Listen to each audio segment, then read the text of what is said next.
What's going on, guys? It's your boy Cash, and apparently it has been brought to my lovely attention that there is a actual dev note. Shout out to Ash for letting me know. I don't know if I didn't scroll down. Maybe I didn't scroll down. I think I probably didn't. You guys probably seen it because I don't remember actually scrolling down here on the video. I did remember seeing this. I feel like they just dropped this. I mean, I could be wrong. It doesn't really matter. Anywho, let's go over this. I skimmed through it already. I know that there's chapter 14. And I'm setting up for my Dark Souls, so excuse the green screen in the back. I was about to record some Dark Souls, but let's get into this, and I need to hurry up because I need to finish my dailies because you guys know I never do them!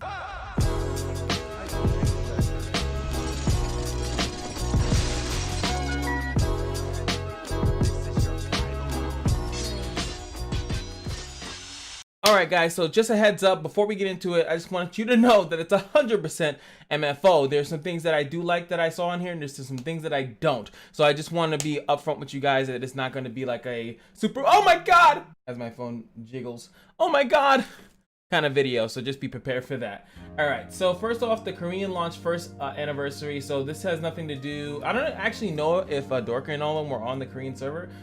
But yeah, they're just celebrating that, which is cool, whatever. 11 free pulls, up to 11 times, so 11 days free pulls, cool, blah, blah, blah. Coupon, bullshit, we don't care. All right, so, Dorka's getting an orange tier. That's actually pretty cool. I respect that.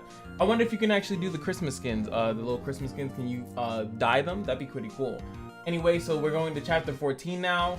Naomi, the final weapon to defeat Zeon and Mahar, which is what they were hinting at in the end of chapter 13.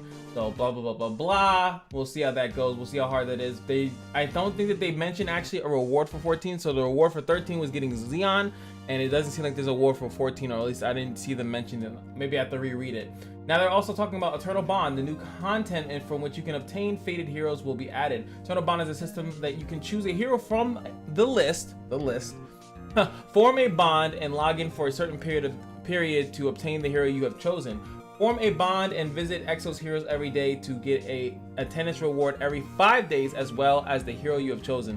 That's kind of written weirdly. I don't know if that means every 5 days you'll get a new hero, because if you go down here and you read it, we have prepared a new system in which you can easily get high tier heroes only by your attendance. Existing users can use Eternal Bond for signature force, and newcomers can use it to obtain powerful heroes. Now what this would mean is kind of what I was saying from before, and I've been saying it. Sorry, no, listen to Cash, this is what he's talking about. But what this would be is like I said, if signature force is not being nerfed and signature force continuously is asking you and demanding you to get multiple characters, that pretty much means that they're going to eventually give you a way to constantly get those characters, or else it would be stupid. So this obviously cheapens their Exos pass. It cheapens a lot of stuff that they've been selling. It makes me think that the game is in a little bit of turmoil. Also notice that the collab is not in this, at least I don't remember it being in here.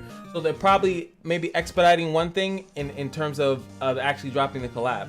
Now I just want to keep mentioning, like, this is obviously a good thing. I think there's no one gonna have a problem with it. I just don't know, is it every 5 days you're gonna get a general, which would be fucking insane, but that would mean that the tier 2s and 3s and 4s of the signature force are going to become ridiculous. That's why they specifically mentioned signature force here. So if you guys are annoyed by it, you really don't like it, it doesn't seem to be going away. And this might be the hill that they die on, the same way that Knights Chronicles died on the hill of the costumes, and something that they thought was a really good idea and they wanted to just stay.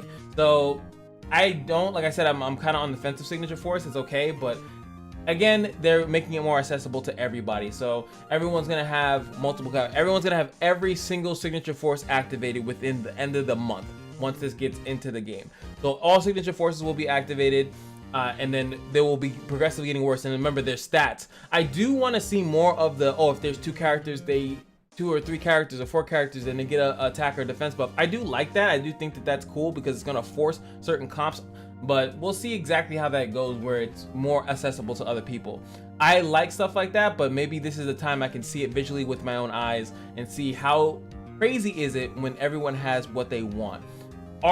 Is the meta gonna be the same, or is people gonna actually have the flexibility to do things? Now also keep in mind that this is for fated heroes, so you're not gonna get any FCs out of this, but it's still gonna be good. So let's say anyone wants to go for Schmid, COA, and what the heck, and Awakened Xeon. I'm thinking like, who's the other one? So this will be a thing, but it also does say the list, so we don't know who's on the list. Keep that in mind. So Unleash Potential, the Forgotten thing, I still haven't done it, even though I've said I was gonna do it for Iris. I want to do it for Luke. I want to do it for Deva. I keep forgetting about it, and you know you should too, because it's been pretty trash. No one really cares too much about it. New enhanced stages and Unleashed Potential for Fated Heroes will be added. Oh, okay, so they're just adding for Fated Heroes. Interesting. That's actually kind of weird. The previous used to only enhance the ability, so the system was not useful enough for users who use Fate Core heroes. Pretty much, all they had to do is make it that the Fate Core would have like a different interaction with it. I don't think that was too hard to do. The added Unleashed Potential update will maintain the enhanced effects on wearing Fate Cores, so they're changing that. Also, we've added Unleashed Potential for Fate Heroes so that they can also make various strategies with more powerful heroes. Don't know if you need more strategies for powerful heroes. They're powerful for a reason. This is just something that you can trade materials with Airship Squadron. This is pointless. This is the type of thing where you see this and it's like, I'll wrap that up. This might come out a little bit later because this is kind of stupid. So it says, from this update, only hero memories will be available for requesting and supporting. So memories are those stupid little shards that you guys get. So I don't know if it's like they're trying to say like, oh well what this could do, and I maybe I shouldn't say it, but what you could then do is if you play on multiple accounts, I would assume maybe you could put yourself in your own guild and then farm up the resources, like the other resources, and then transfer them into your main account or something like that.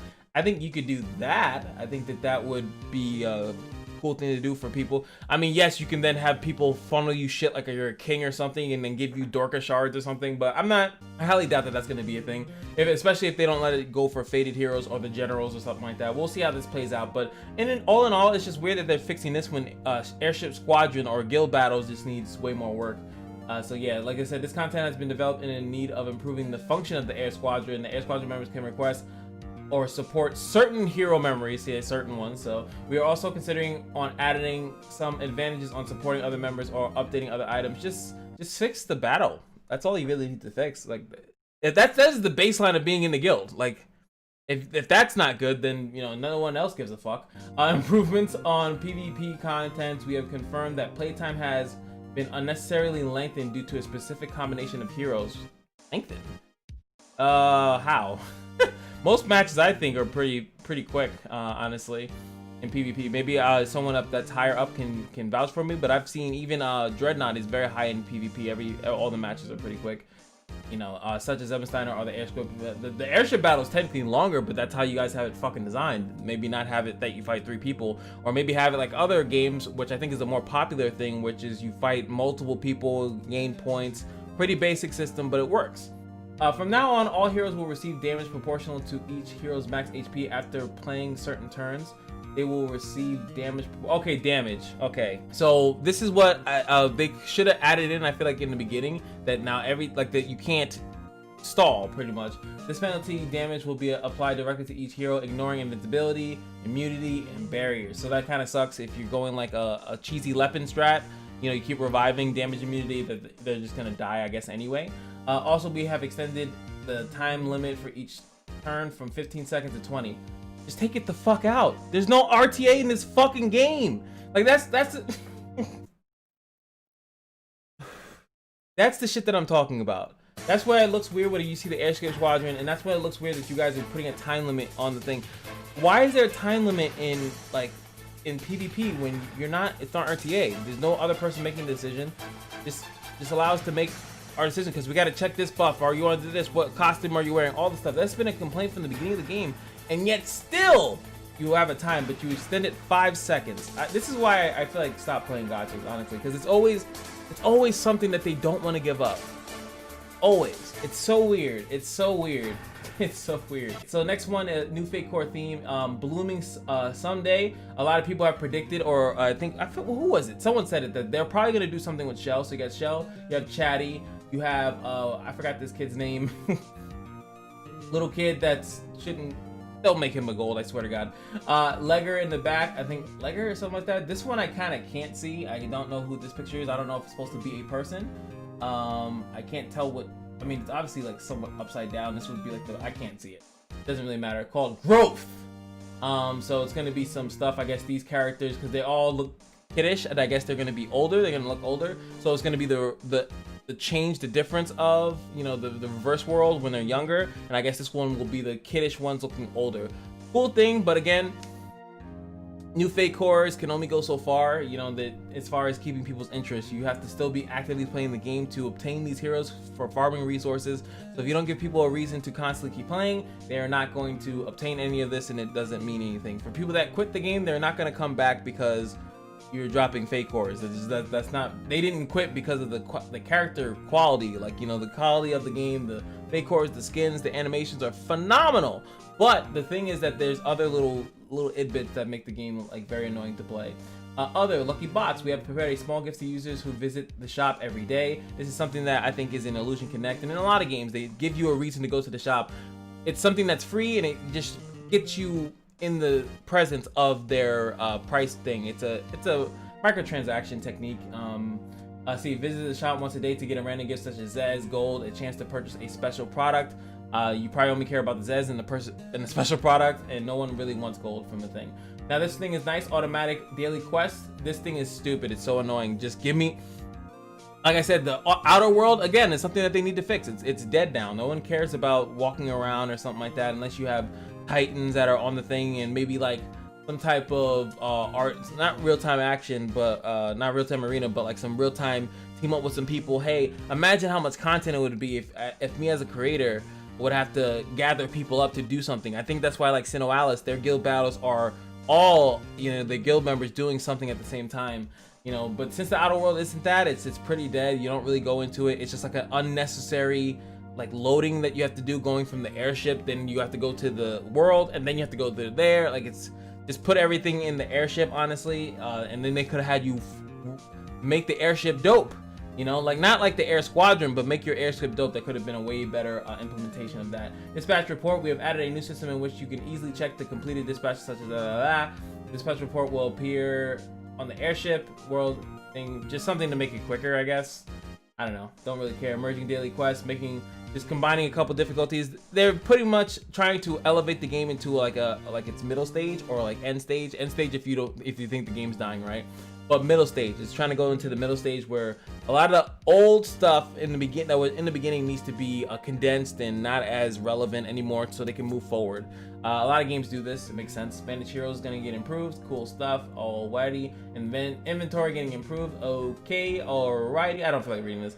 Closing comments, we have developed this update focusing on improving overall conveniences, as we have mentioned on our previous note.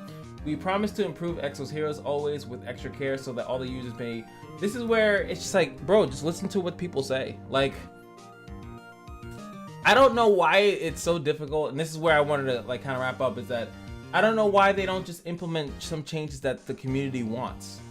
There are certain things that the community definitely wants, and like they just don't do it. Like the PvP thing is a huge slap in the face to me. It just seems so weird that you have a mechanic that you can literally backspace on the keyboard in the coding, and everyone would praise you for it. That's how bad it is. That removing something from the game that was in the game, literally deleting it from the fucking code, you would be praised for that. That's insane. That's stupid. It doesn't make any sense. It should be like, you know, it shouldn't be that way, but it's nuts. It's just like they don't want to do certain things. We have clear complaints about stuff, but like I said, with a gacha game, they always have to have something. They don't want to give you everything. They have to leverage stuff with you, and that is where I just get so upset sometimes, when I just like, why couldn't we just get that? The coolest thing, obviously, for me, is going to be everyone getting a lot of the characters. You know, that's my thing. I think everyone should have every character, and then it should come down to actual strategy. A lot of the times you don't have the chance to improve or implement strategy because you have to go with the best, and I can't blame meta chasers for that. But you know, sometimes I want to do something quirky, and it's like, if it doesn't work, it's like, damn, I just blew a bunch of resources on that. But now it's like, if I'm getting fated heroes every 5 days, I can make a plan for the week. You know, have everything ready, try out some stupid shit until I have all the characters, and then work on my account. And then like, I could spend a month on bullshit, a month on actually improving, you know, stuff like that. Like, you have options, you have flexibility, instead of always saving every resources for what's best all the time, and you know that makes it seem, I don't know, after a while that makes the game, or any game for that matter, just seems so doo-doo, because you're always having to play at the best, and like gaming was not invented for that, in my personal opinion. Gaming was meant for you to enjoy it, for you to play it and enjoy it, escape from reality, and sometimes this stuff feels like a job, and it's like there's the restriction on this, and the company can't do this because if they do this, they're gonna get sued, and like it just seems like we're not playing games. We're just playing, you know, something for another company, so they can see, I guess, how they can make money. I don't know. It's starting to feel weird. That's all I'm saying. You know, hopefully some of this stuff will bring some of the enjoyment back into the game for myself. But all I have to say is, guys, check out that Dark Souls video that's going to be coming out. It should be dropping today. I'm going to get it out after this video. Still got to finish my dailies, so I'm going to finish my dailies, then edit this thing, and then do my Dark Souls video. So that's gonna be fun. I also have to eat and shit. That's important, right? I think some people think that's important. Anyway, look at Dorka. She wants that cake. So hopefully you guys enjoyed the video. Like, comment, subscribe, and of course, YFOs in the comment section below. I would love to know what you guys think about the state of the game. Love to know what you guys think about these changes. Or do you think they were spot on? Do you think they were trashed? Like, oh my god, XYZ. Let me know what you think about. Am I overreacting? You're like, you whiny piece of bitch. Whatever. Anyway, drop it in the comment section below. And just remember that every day at the casino is your lucky day, and I'll see you guys in the next video. Peace.